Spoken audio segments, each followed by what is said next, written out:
Bahujan Samaj party जिंदाबाद, जिंदाबाद जिंदाबाद, बहुजन समाज पार्टी जिंदाबाद, जिंदाबाद जिंदाबाद, बहुजन समाज पार्टी जिंदाबाद, जिंदाबाद जिंदाबाद, बहन कुमारी मायावती जी जिंदाबाद, जिंदाबाद जिंदाबाद, बहन कुमारी मायावती जी जिंदाबाद, जिंदाबाद जिंदाबाद, किसानों के सम्मान में, बहन जी मैदान में, किसानों के सम्मान में, बहन जी मैदान में, सर्व समाज के सम्मान में, बहन जी मैदान में, सर्व समाज के सम्मान में, बहन जी मैदान में, बहन जी आप संघर्ष करो, हम आपके साथ हैं, बहन जी आप संघर्ष करो, हम आपके साथ हैं, बहन जी आप संघर्ष करो, हम आपके साथ हैं, बहन जी आप संघर्ष करो, हम आपके साथ हैं, बहन जी आप आगे बढ़ो, हम आपके साथ हैं, बहन जी आप आगे बढ़ो, हम आपके साथ हैं, दलित पिछड़ों अकलियतों के सम्मान में, बहन जी मैदान में, दलित पिछड़ों अकलियतों के सम्मान में, बहन जी मैदान में, दलित पिछड़ों अकलियतों के सम्मान में, बहन जी मैदान में, बहुजन समाज पार्टी जिंदाबाद, जिंदाबाद जिंदाबाद, बहुजन समाज पार्टी जिंदाबाद, जिंदाबाद जिंदाबाद, बहन कुमारी मायावती जी जिंदाबाद, जिंदाबाद जिंदाबाद, बहन कुमारी मायावती जी जिंदाबाद, जिंदाबाद जिंदाबाद, बहन कुमारी मायावती जी जिंदाबाद, जिंदाबाद जिंदाबाद,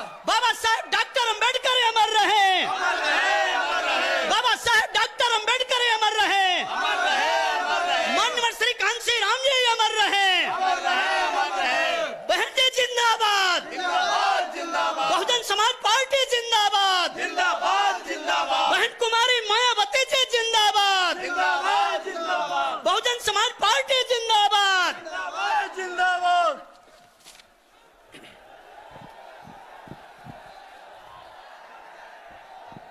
आज बक्सर की ऐतिहासिक धरती पर सामाजिक क्रांति की महानायिका, मान सम्मान व स्वाभिमान की प्रतीक बहुजन समाज पार्टी की राष्ट्रीय अध्यक्ष, देश के सबसे बड़े सूबे उत्तर प्रदेश की चार बार मुख्यमंत्री रही, पूर्व सांसद परम आदरणीय बहन जी, हम सब के बीच में बक्सर लोकसभा के प्रत्याशी श्री अनिल कुमार चौधरी जी, सासाराम लोकसभा प्रत्याशी श्री संतोष कुमार जी, काराकाट लोकसभा प्रत्याशी श्री धीरज कुमार सिंह जी एवं समस्त बिहार प्रत्याशियों के समर्थन में विशाल चुनावी जनसभा को संबोधित करेंगी। आप सभी लोग परम आदरणीय बहन जी का तालियों की जोरदार गड़गड़ाहट के साथ में स्वागत अभिनंदन करेंगे। अब मैं बक्सर के लोकसभा प्रत्याशी श्री अनिल कुमार चौधरी जी व पार्टी के वरिष्ठगण आदरणीय बहन जी को मुकुट व तथागत गौतम बुद्ध जी की प्रतिमा भेंट कर स्वागत व अभिनंदन करेंगे।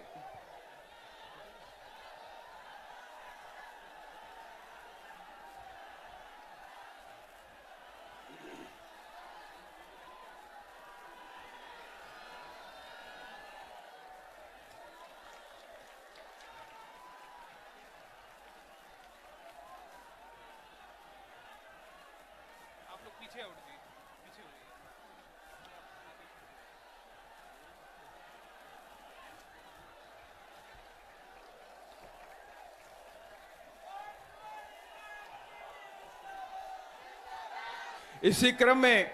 काराकट के प्रत्याशी भी आदरणीय बहन जी को बहुजन समाज पार्टी का प्रतीक चिन्ह हाथी भेंट कर स्वागत व अभिनंदन करेंगे।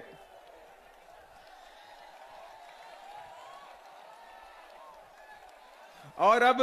सासाराम के प्रत्याशी श्री संतोष कुमार जी भी आदरणीय बहन जी को मुकुट भेंट कर भी स्वागत और अभिनंदन करेंगे। और अब मैं आदरणीय बहन जी से विनम्र आग्रह करता हूं कि आप अपने ख्यालात रखें। आदरणीय बहन जी।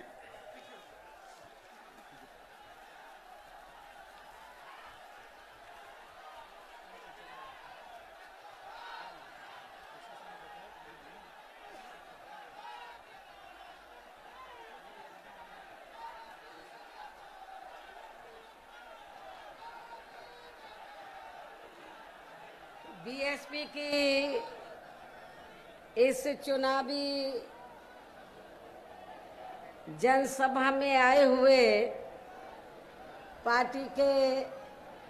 सभी छोटे बड़े पदाधिकारी एवं कार्यकर्तागण, आज आप लोग देश में व यहाँ आपके बिहार प्रदेश में भी लोकसभा के लिए हो रहे आम चुनाव में अपनी पार्टी के उम्मीदवारों के समर्थन में मुझे सुनने के लिए यहाँ भारी संख्या में आप लोग इकट्ठा हुए हैं, तो उसके लिए मैं आप सभी लोगों का हार्दिक दिल से आभार प्रकट करती हूँ। वैसे आप लोगों को ये मालूम है कि हमारी पार्टी कांग्रेस, बीजेपी व अन्य किसी भी विरोधी पार्टी तथा गठबंधन आदि के साथ मिलकर नहीं, बल्कि अकेले ही अपनी पार्टी के बलबूते पर पूरी तैयारी व दमदारी के साथ ये चुनाव लड़ रही है। इसके साथ ही हमने टिकट बंटवारे के मामले में भी सर्व समाज के लोगों को बीएसपी में जुड़ने की तादाद को ध्यान में रखकर फिर उसी अनुपात में ही उन्हें उचित भागीदारी भी दी है, जिनको कामयाब बनाने के लिए पार्टी के लोग पूरे जी जान से लगे हैं। हालांकि आज आपकी यहाँ इकट्ठा हुई अपार भीड़ व भीड़ के जबरदस्त जोश को भी देखकर अब मुझे भी ये काफी हद तक भरोसा हो गया है कि आप लोग इस चुनाव में यहाँ अपने प्रदेश से अपनी पार्टी का बेहतर रिजल्ट जरूर लाएंगे। इसके लिए अब मैं आप लोगों का ध्यान कुछ जरूरी बातों की तरफ दिलाना चाहती हूँ, और इस संबंध में विशेषकर मैं कांग्रेस, बीजेपी व इनके अन्य सभी सहयोगी दलों के बारे में ये कहना चाहूँगी कि आज़ादी के बाद शुरू में केंद्र व देश के अधिकांश राज्यों में भी ज़्यादातर सत्ता जहाँ कांग्रेस पार्टी के ही हाथों में केंद्रित रही है, किंतु इनकी खासकर दलित, आदिवासी व पिछड़ा वर्ग विरोधी तथा अन्य और मामलों में भी रही गलत नीतियों व गलत कार्य प्रणाली आदि की वजह से ही फिर इस पार्टी को केंद्र व काफी राज्यों की भी सत्ता से बाहर होना पड़ा है, तथा यही स्थिति इनकी सहयोगी पार्टियों की भी बनी रही है। इससे जिस कारण ही फिर हमें बीएसपी को बनाने की जरूरत पड़ी है। इस संबंध में मैं आप लोगों को ये कहना चाहूँगी कि अंग्रेजों के जाने के बाद आज़ाद भारत में जब केंद्र में कांग्रेस पार्टी के नेतृत्व में सरकार बनी, तो उस समय परम पूज्य बाबा साहब डॉक्टर भीमराव अंबेडकर आज़ाद भारत की पहली केंद्र की सरकार में वो लॉ मिनिस्टर बने थे, कानूनी मंत्री बने थे। तो बाबा साहब डॉक्टर अंबेडकर ने तो उस समय पंडित जवाहरलाल नेहरू एंड कंपनी के लोगों को ये कहा था कि मैंने भारतीय संविधान में एससी व एसटी वर्गों के लोगों को जो जिंदगी के हर पहलू में आगे बढ़ने के लिए जो इन्हें आरक्षण की सुविधा दी है, खासकर सरकारी नौकरियों में जो आरक्षण की सुविधा दी है, उसका पूरा लाभ इन वर्गों को नहीं मिल पा रहा है। इसलिए केंद्र की सरकार को इनको सख्त कदम उठाने चाहिए ताकि इन वर्गों को आरक्षण का पूरा लाभ मिल जाए। एससी व एसटी वर्गों के लोगों को उस समय तक अति पिछड़े वर्गों के लोगों को आरक्षण की सुविधा प्राप्त नहीं थी। तो इसलिए बाबा साहब डॉक्टर अंबेडकर ने उस समय कांग्रेस पार्टी की सरकार को ये कहा कि भारतीय संविधान के आर्टिकल 340 के तहत उन्होंने व्यवस्था की थी। बाबा साहब डॉक्टर अंबेडकर ने भारतीय संविधान में आर्टिकल 340 की, तो बाबा साहब ने उस समय कांग्रेस की सरकार को ये कहा, तो उन्होंने ये कहा कि जो इस देश में SC ST के अलावा जो अन्य और भी जातियां हैं जो शैक्षणिक, सामाजिक और आर्थिक क्षेत्र में पिछड़ी हुई हैं, तो बाबा साहब ने कहा कि आप उनको भी आरक्षण दीजिए SC ST की तरह, इसके लिए आप कमीशन बनाइए। लेकिन उस समय केंद्र की कांग्रेस की सरकार ने बाबा साहब की इस बात को नहीं माना, जिससे बाबा साहब डॉक्टर भीमराव अंबेडकर बहुत दुखी हुए। और इतना ही नहीं, हिंदू कोड बिल के जरिए वो ये चाहते थे कि इस देश की महिलाओं को भी पुरुषों के बराबर का हक मिले। और भी बहुत से कारण थे जिसकी वजह से तो बाबा साहब डॉक्टर अंबेडकर को ये लगा कि जब कांग्रेस पार्टी बाबा साहब की बात को नहीं मान रही है, संविधान के हिसाब से नहीं चल रही है, तो फिर बाबा साहब ने ये फैसला लिया कि ऐसी सरकार में लॉ मिनिस्ट्री के पद पर बैठने से कोई फायदा नहीं है। उन्होंने लॉ मिनिस्ट्री से इस्तीफा दे दिया था। और उसके बाद आप लोगों को ये मालूम है, कांग्रेस पार्टी ने अति पिछड़े वर्ग के लोगों को उन्होंने आरक्षण नहीं दिया। पहले काका कालेलकर कमीशन बना, उसकी रिपोर्ट इन्होंने रद्दी की टोकरी में डाल दी। मंडल कमीशन बना, तो उसकी जब रिपोर्ट आई तो कांग्रेस ने उसको लागू नहीं किया। लेकिन जब केंद्र में सत्ता परिवर्तन हुआ, श्री BP सिंह की सरकार बनी, तो उस समय वो देश के प्रधानमंत्री बने, तो वो चाहते थे कि BSP का भी समर्थन उनको मिलना चाहिए। हमारे कई मेंबर पार्लियामेंट थे लोकसभा में। उस समय मैं भी 1989 में लोकसभा में चुनाव जीत कर आई थी, तो हमने श्री BP सिंह को ये कहा था, हमें आपसे कुछ नहीं चाहिए, ना मिनिस्ट्री चाहिए, ना कुछ चाहिए। हम आपको 2 शर्तों पर आपको बाहर से समर्थन देने के लिए तैयार हैं। एक तो परम पूज्य बाबा साहब डॉक्टर भीमराव अंबेडकर, जिनको कांग्रेस ने भारत रत्न की उपाधि से सम्मानित नहीं किया था, उनको सम्मानित किया जाए। दूसरा, मंडल कमीशन की रिपोर्ट को लागू किया जाए। हमारी इन दोनों शर्तों को श्री BP सिंह की सरकार ने मान लिया और उस समय फिर बाबा साहब को भारत रत्न की उपाधि से सम्मानित किया गया और मंडल कमीशन की रिपोर्ट को लागू किया गया।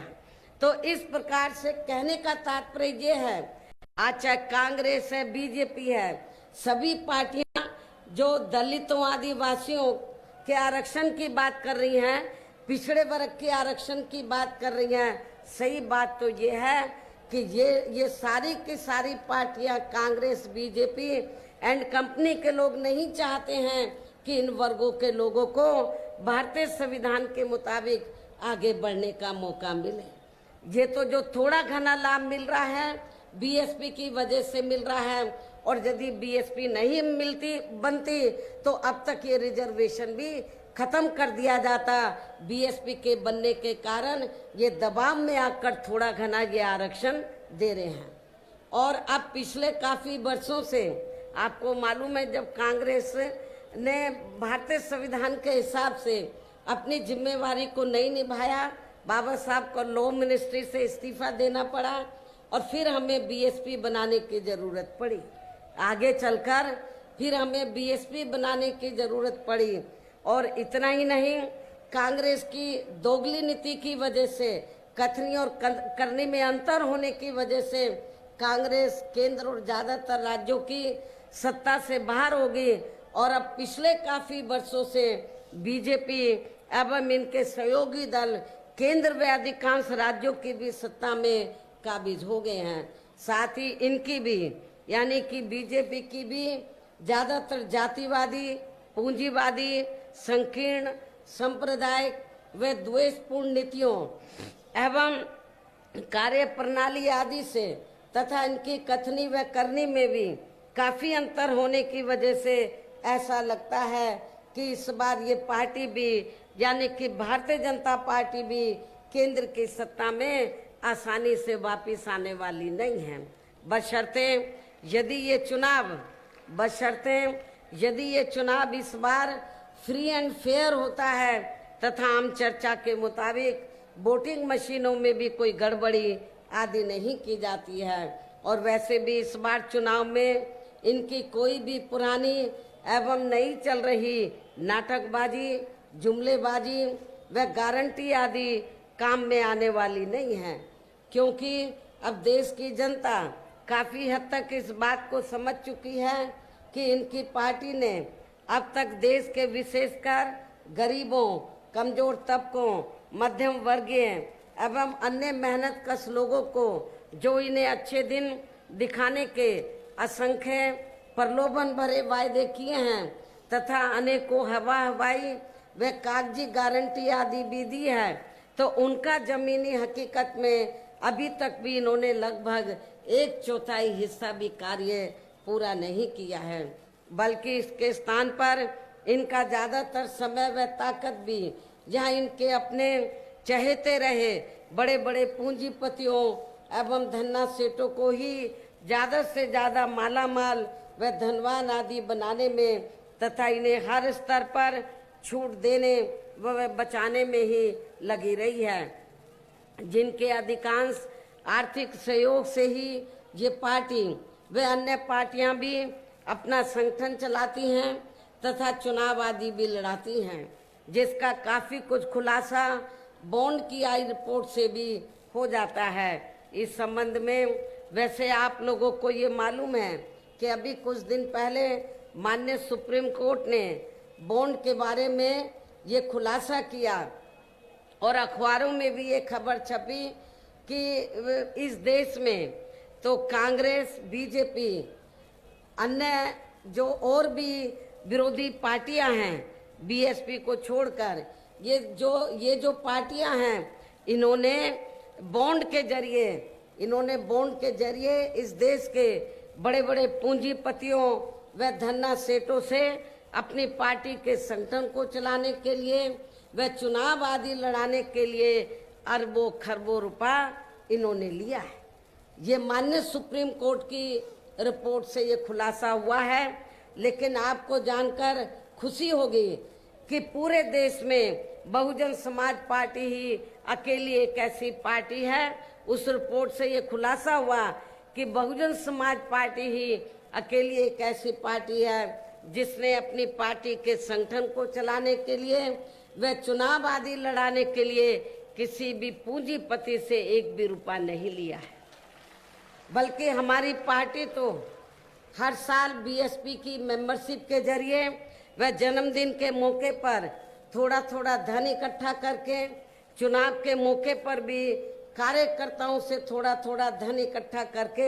हमारी पार्टी अपने संगठन को चलाती है व चुनाव आदि भी लड़ाती है। इतना ही नहीं, इसके साथ ही अब ऐसा लगता है कि कांग्रेस पार्टी की तरह ही बीजेपी ने भी केंद्र की तमाम सरकारी जांच एजेंसियों का ज्यादातर राजनीतिकरण ही कर दिया है। इसके अलावा देश के किसान वर्ग भी वर्तमान बीजेपी की सरकार में शुरू से ही अपनी विभिन्न समस्याओं को लेकर काफी ज्यादा दुखी व परेशान रहे हैं और अभी भी है। जबकि यूपी में 4 बार हमारी पार्टी की रही सरकार ने इनके हितों का भी हर स्तर पर विशेष ध्यान रखा है। जब यूपी में 4 बार बीएसपी के नेतृत्व में सरकार बनी तो हमारी पार्टी की सरकार ने किसानों को समय से सस्ते साधन, खेती करने के लिए उनको सस्ते साधन उपलब्ध कराए और उनकी फसल का भी हमारी सरकार ने किसानों को उचित दाम दिया है, समय से दिया है और उचित दाम दिया है। इतना ही नहीं, बल्कि केंद्र में पूर्व की रही कांग्रेसी सरकार की तरह ही वर्तमान भाजपा सरकार में भी इनकी जातिवादी, हीन, सांप्रदायिक एवं पूंजीवादी सोच नीतियों के चलते ही पूरे देश में सर्व समाज में से खासकर गरीबों, दलितों, आदिवासियों, पिछड़े वर्गों, मुस्लिम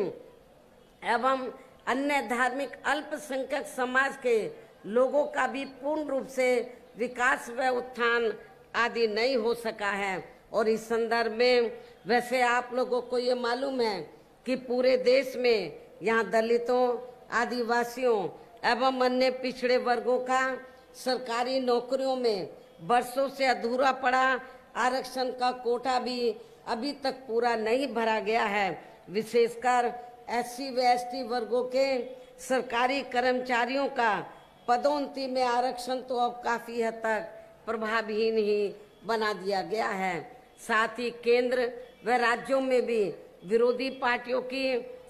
पार्टियों की रही सरकारों ने इन सभी वर्गों को प्राइवेट सेक्टर में आरक्षण दिए जाने की व्यवस्था किए बिना ही इनकी सरकारों के ज्यादातर सरकारी कार्य अब प्राइवेट सेक्टर के जरिए ही इनके बड़े बड़े पूंजीपतियों व धन्ना सेठों आदि को ही दिए जाने के कारण अब इनको पूरे देश में आरक्षण का बहुत कम ही लाभ मिल पा रहा है। इसी प्रकार इनका अन्य और मामलों में भी शोषण व उत्पीड़न आदि होना अभी तक भी बंद नहीं हुआ है। इनके साथ साथ मुस्लिम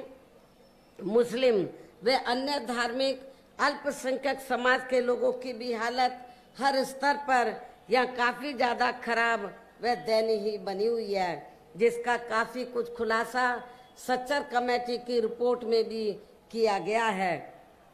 इतना ही नहीं बल्कि पिछले कुछ वर्षों से केंद्र व अधिकांश राज्यों में भी बीजेपी व RSS की सरकारों के चलते हुए अब इनका विकास एवं उत्थान आदि होना भी काफी हद तक बंदशाई हो गया है। आए दिन इन पर खासकर धर्म की आड़ में हो रही जुर्म जाति भी यहाँ काफी ज्यादा चरम सीमा पर पहुंच चुकी है। इसके साथ साथ अपर कास्ट समाज में से विशेषकर गरीब लोगों की भी हालत हमें कोई खास अच्छी नजर नहीं आती है। इनकी गलत कृषि नीतियों के कारण किसान वर्ग भी आए दिन आंदोलित ही रहता है। साथ ही इनकी गलत आर्थिक नीतियों की वजह से देश की अर्थव्यवस्था पर भी इसका काफी बुरा प्रभाव पड़ा है, जिससे यह विशेषकर छोटे एवं मध्यम वर्गीय व्यापारी वर्ग भी काफी ज्यादा दुखी व परेशान है। और अब केंद्र में पूर्व की रही सरकारों की तरह ही वर्तमान भाजपा सरकार में भी यहाँ पूरे देश में गरीबी, बेरोजगारी एवं महंगाई आदि भी लगातार काफी ज्यादा बढ़ रही है। देश में हर स्तर पर फैला भ्रष्टाचार भी कम नहीं हुआ है। ऐसे में अब आप लोगों को देश में हो रहे लोकसभा चुनाव में कांग्रेस, बीजेपी व इनकी सहयोगी पार्टियों को भी केंद्र की सत्ता में आने से जरूर रोकना है, जिनकी गलत नीतियों व गलत कार्य प्रणाली आदि को आप लोग काफी हद तक आजमा भी चुके हैं। और अब ये विरोधी पार्टियां ऐसे में अब ये विरोधी पार्टियां किस्म किस्म के साम दाम दंड भेद आदि अनेकों हथकंडे इस्तेमाल करके केंद्र की सत्ता में आने की पूरी कोशिश में लगी हैं, जिनसे अपनी पार्टी के लोगों को हर स्तर पर काफी ज्यादा सावधान रहना है। और इस मामले में विरोधी पार्टियां अपने अपने पक्ष में हवा बनाने के लिए खासकर मीडिया, ओपिनियन पोल व सर्वे आदि का जो बड़े पैमाने पर इस्तेमाल कर रही हैं, तो उनसे अपनी पार्टी के लोगों को बिल्कुल भी गुमराह नहीं होना है। इसके साथ ही विरोधी पार्टियों के विभिन्न रूपों में जारी किए गए इनके हवाई व प्रलोभन भरे चुनावी घोषणा पत्रों एवं वायदों आदि के बहकावे में भी अपनी पार्टी के लोगों को कतई नहीं आना है, जिन्हें ये पार्टियां चुनाव खत्म होने के बाद ज्यादातर अमल में नहीं लाती हैं। और अब जिन पर से देश की जनता का अधिकांश विश्वास ही उठ गया है। और यही खास वजह है कि हमारी पार्टी किसी भी चुनाव में अपनी पार्टी का कोई भी चुनावी घोषणा पत्र आदि जारी नहीं करती है। वैसे भी हमारी पार्टी किसी भी मामले में कहने में बहुत कम बल्कि कार्य करके दिखाने में ही ज्यादा विश्वास रखती है। और इस बात का सबसे बड़ा सबूत ये है कि उत्तर प्रदेश में 4 बार हमारी पार्टी के नेतृत्व में रही सरकार ने चुनाव में पार्टी के बिना जारी किए गए घोषणा पत्र के ही प्रदेश में आम जनहित में काफी कुछ ऐतिहासिक कार्य करके दिखाए हैं, जिनकी अब देश में अधिकांश पार्टियों की सरकारें काफी नकल भी कर रही हैं। जबकि इस मामले में हमारी पार्टी का ये कहना है कि यदि इन पार्टियों के स्थान पर केंद्र में हमें अपनी पार्टी की सरकार बनाने का मौका मिलता है, तो तब फिर हमारी पार्टी की बनी सरकार केंद्र में यहाँ अब तक की रही सभी विरोधी पार्टियों की सरकारों की तरह केवल हवाई व कागजी कार्य आदि नहीं करेगी, बल्कि उत्तर प्रदेश की तरह ही जमीनी हकीकत में ठोस कार्य करके दिखाएगी। और इस संदर्भ में खासकर मैं ये कहना चाहूंगी, केंद्र द्वारा देश में पिछले कुछ समय से अति गरीब परिवारों को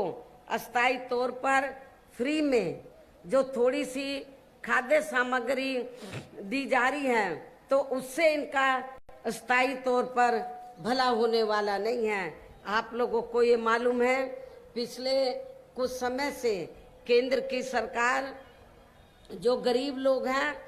तो उनको मुफ्त में राशन देकर फिर उसकी आड़ में चाहे छोटा चुनाव हो या बड़ा चुनाव हो, उसकी आड़ में फिर वो उनसे वोट मांगती है और उनको ये कहती है कि बीजेपी और आरएसएस ने आपको फ्री में राशन दिया है, इसके एवज में आप बीजेपी को वोट दीजिए, जिसमें रत्ती भर भी सच्चाई नहीं है, जिसमें तिल भर भी सच्चाई नहीं है। और इस संबंध में मैं आप लोगों को ये बताना चाहती हूँ कि पूरे देश में जो गरीब लोगों को फ्री में थोड़ा राशन दिया जा रहा है, तो ये बीजेपी आरएसएस की देन नहीं है, बल्कि पूरे देश में जो जनता टैक्स के जरिए केंद्र की सरकार को पैसा देती है, उस पैसे से ये फ्री में राशन आपको दिया जा रहा है। तो इसमें बीजेपी और आरएसएस की कोई मेहरबानी नहीं है, ये आप लोगों का ही अपना पैसा है। इसलिए आप लोगों को इनके बहकावे में बिल्कुल नहीं आना है। आप लोग अपना नमक खा रहे हैं, बीजेपी और आरएसएस का नमक नहीं खा रहे हैं। आप टैक्स से पैसा भारत सरकार के पास जो देते हैं, उससे आप लोगों को थोड़ा घना ये फ्री में राशन देते हैं। तो इसके भी बहकावे में आप लोगों को आकर अपना वोट बीजेपी को नहीं देना है। और वैसे भी इनकी ये यानी कि जो गरीब लोग हैं, इनकी ये जटिल समस्या देश में हर हाथ को काम देने से ही केवल दूर हो सकती है, जिसकी तरफ हमारी पार्टी की बनी सरकार विशेष ध्यान देगी। साथ ही देश में पिछले काफी वर्षों से आए दिन बढ़ रही गरीबी, बेरोजगारी व महंगाई आदि से भी जनता बहुत ज्यादा दुखी है, जिसे भी आर्थिक नीतियों में तब्दीली करके जरूर दूर किया जाएगा। धर्म की भी आड़ में पिछले कुछ वर्षों से खासकर मुस्लिम समाज के लोगों का द्वेष की भावना से जो इनका काफी ज्यादा शोषण व उत्पीड़न आदि किया जा रहा है, तो उसे भी जरूर रोका जाएगा। कहने का तात्पर्य ये है कि देश में इस समय हो रहे लोकसभा चुनाव में विरोधी पार्टियों के जारी किए गए उनके हवाई व प्रलोभन भरे चुनावी घोषणा पत्रों आदि के बहकावे में अब यहाँ खासकर देश के अति गरीबों, मजदूरों, बेरोजगारों एवं अन्य जरूरतमंद लोगों को बिल्कुल भी नहीं आना है। और अब इन्हें ऐसी सभी विरोधी पार्टियों को केंद्र की सत्ता में आने से जरूर रोकना है, जिनकी कथनी व करनी में काफी अंतर रहा है तथा जिन्हें ये लोग बरसों से आजमा भी चुके हैं। ऐसे में अब मेरा यही कहना है कि आप लोगों को अपने खुद के व अपने प्रदेश एवं देश के भी हित में अपने वोटों को या कांग्रेस, बीजेपी व अन्य विरोधी पार्टियों को न देकर केवल अपनी एकमात्र हितैषी पार्टी बहुजन समाज पार्टी को ही देना है, जो ये पार्टी उत्तर प्रदेश की तरह ही केंद्र में भी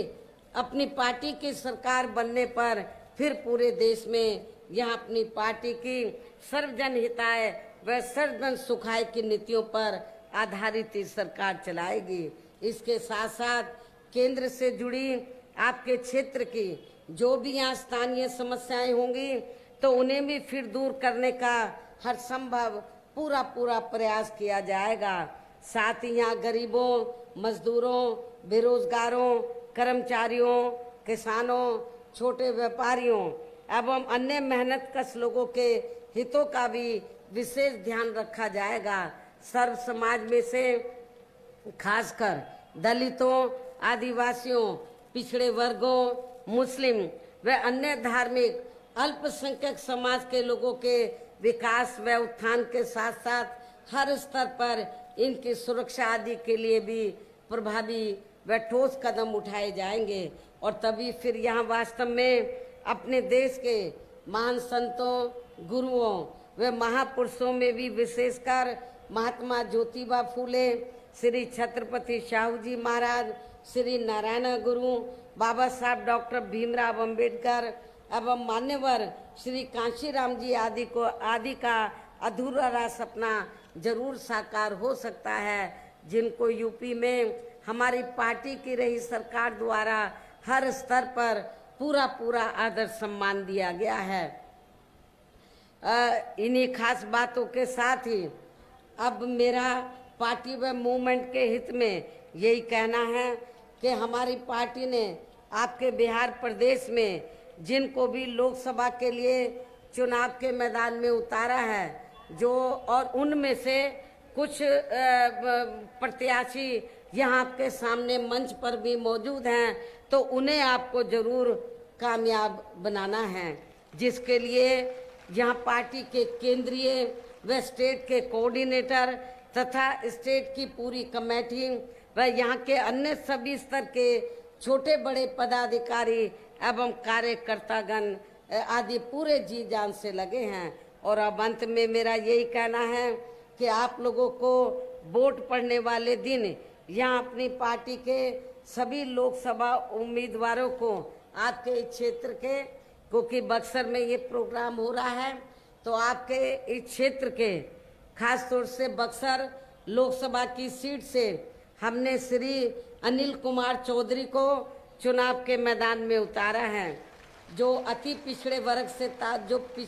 से ताल्लुक रखते हैं और पूरे बहुत ही सामाजिक हैं। और आपके क्षेत्र को मैं विश्वास दिलाना चाहती हूँ, आप लोगों ने यदि इनको जिताकर भेज दिया तो आपके क्षेत्र को जरूर ये विकसित करने के लिए पार्लियामेंट में आवाज उठाएंगे। आपके अपने ऐसे मिशनरी साथी श्री अनिल कुमार चौधरी को